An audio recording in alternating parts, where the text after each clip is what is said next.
the weight of having this baby just suddenly hit me. And I just panicked. I just fell apart. I didn't know what to do. Welcome to this episode of the Bump in the Road podcast.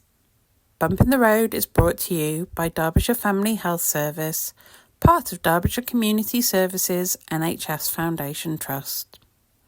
Today, Charlie is sharing the story of having her first baby and how much of a shock it was after a relatively smooth pregnancy.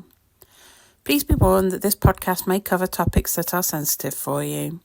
If you feel like you need support, our contact details are listed at the end.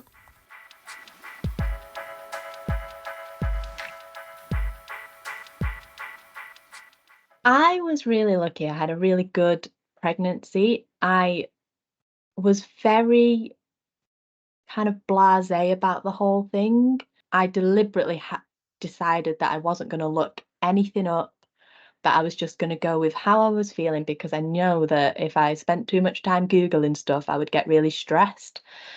So I was very relaxed about. I was so relaxed that I didn't actually find out I was pregnant for a while, because I didn't. My boobs were like big and sore, and I hadn't looked up that that was a pregnancy symptom. I was just like, oh, my boobs are big and sore. So I was very relaxed throughout my whole pregnancy on purpose. It was a choice to be like that, which was great through pregnancy. It did help to keep me relaxed. I did an NCT course about childbirth, but even through that, like all the other mums in the group, they all had quite a specific birth plan, and I had no plan. I was like, I'm just going to see what happens. I'm just going to go with it. And so throughout pregnancy, like my mental health and my well-being, I think were good. Like I kept running up until I think I was about 32 weeks when I stopped running, but then I carried on walking, so I kept active, did all the things you meant to do. So yeah, had a good pregnancy.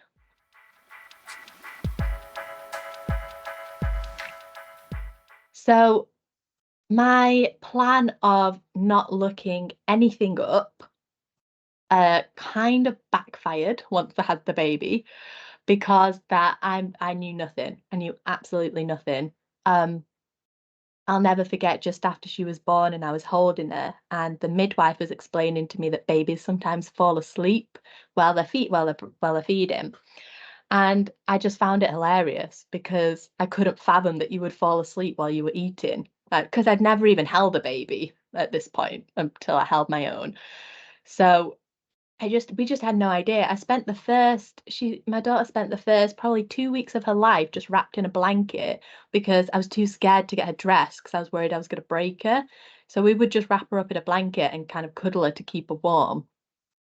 And I think I just kind of went from having like this really relaxed, like textbook pregnancy, and I had a good labor, to just feeling like I'd just been hit by a bus and being made to look after the bus driver who hit me.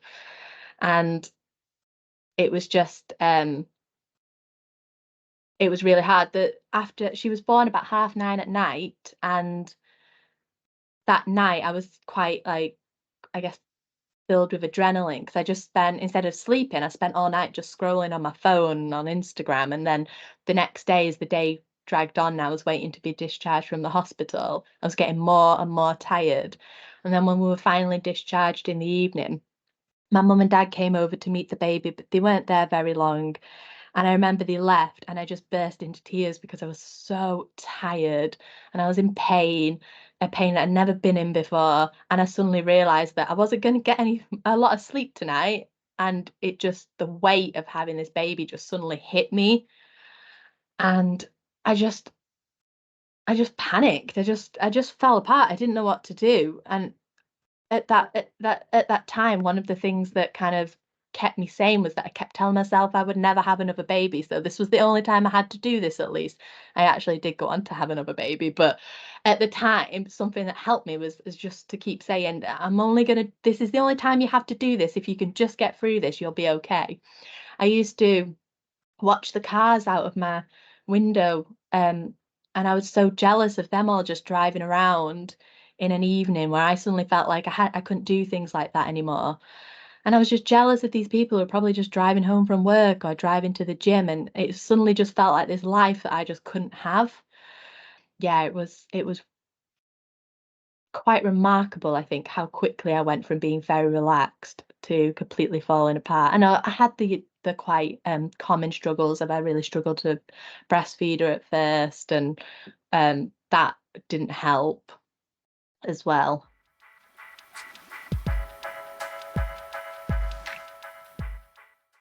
I remember looking up baby blues, and it was saying that it usually lasts a couple of weeks. And I remember me and my husband trying to go for a little walk up the road, like take the baby out for the first time, and we were all like stressed on edge. We were trying to talk to each other about, because he was feeling the same.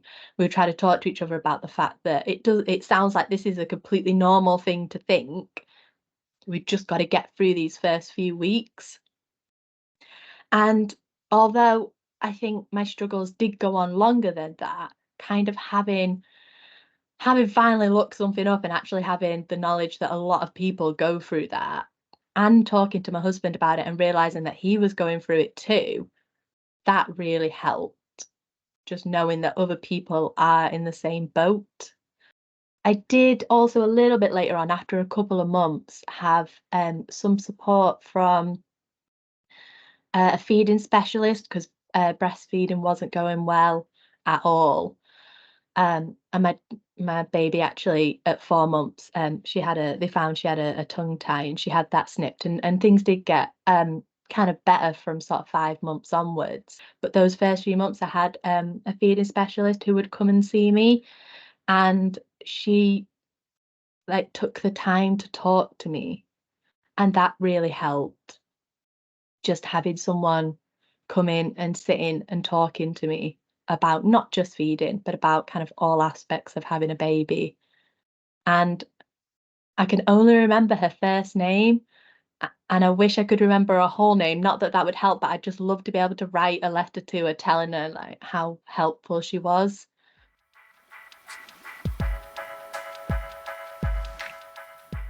When she got to about 2 months old, I started going out a bit more. I'd been pretty housebound with her. I was just absolutely terrified of taking her out. And my NCT group, they were all going out to cafes and restaurants, but I had a baby that cried all the time, so I didn't feel like I could do that because I was really worried that was going to ruin everyone else's time in a cafe. She also hated her pram, so when they went for pram walks, I didn't feel like I could do that, and she hated the baby carrier as well. She was just kind of one of those babies. But when she got to a couple months old, I found a couple of groups that did actually work for her. I found a baby music group that was one of the few times she wasn't crying at me. And I also went to, it was just like a local mums and babies group as well. Although she did quite often cry through that group, no one ever made like a big deal about it. And the other mums talked to me, and the volunteers of the group talked to me. And I went every single week pretty much without fail until I went back to work, because it was just somewhere I just kind of just felt safe with this baby that was just like crying at me all the time. And it did get easier once I started to go out a bit more with her. Each time my confidence would build a bit more. Sometimes it would get knocked back a bit. I'd go out and have a particularly bad outing with her, but I would eventually kind of go out again, and it it did improve my confidence to kind of keep making myself take her out. And then it was nice because we went on like a holiday just to Wales, but that was really nice, just actually doing something that felt a bit more normal and a bit more like of us just trying to enjoy being like a new family of three. So yeah, it definitely got better. She was a terrible sleeper though. Oh my goodness, she was a bad sleeper, which wasn't great. But because my bond had started to improve with her as well, it was easier getting up in the night when I was a lot more connected to her, because I like wanted to get up and I wanted to help her.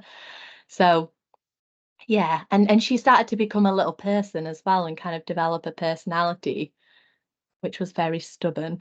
But it was lovely to actually get to know her instead of her just being this tiny lump that I was just trying to keep alive. I actually got to enjoy her more.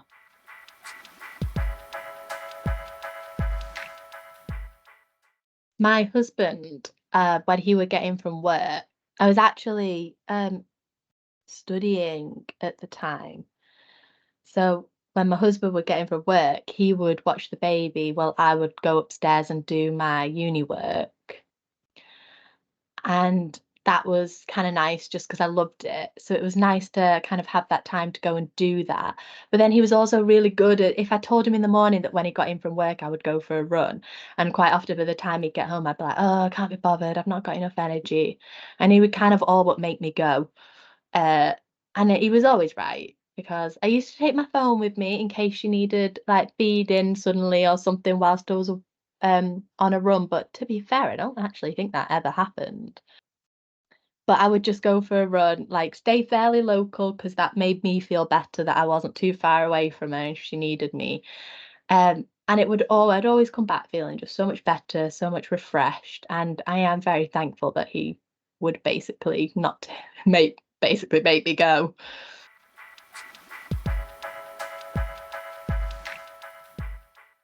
A mum at a in the postnatal group that my health visitor very strongly suggested I go to because I don't think I'd left the house at that point after a fair few weeks of having a baby.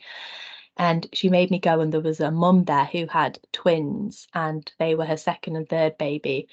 And she said to me that after she'd had her first baby, she was feeding the baby, and her other boob was just like leaking milk everywhere. And she just felt so sad that like everything was just getting wet because she hadn't got any breast pads, and it just really got to her. And I'd had the exact same experience because I didn't know breast pads were a thing before having my baby, which sounds ridiculous now, but there we go. And I'd experienced the same thing, and I remember her, and she said to me, but she was like, it got better. And look, I've now gone and I've got twins now.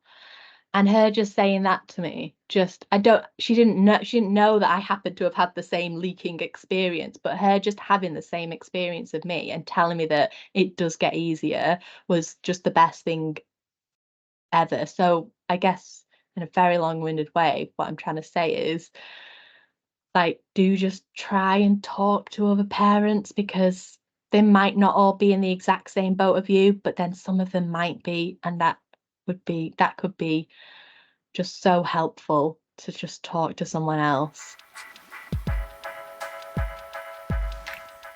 If you're struggling with your well-being during pregnancy or with your baby and you feel like you need some support, you can contact Derbyshire Family Health Service on 01246 515100 and make an appointment with a health visitor.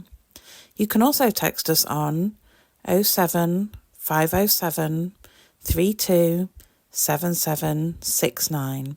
This is a confidential text messaging service for parents-to-be and parents and carers of 0 to 5-year-olds, providing advice and support from one of our healthcare professionals from Monday to Friday, 9 a.m. to 4:30 p.m, excluding bank holidays.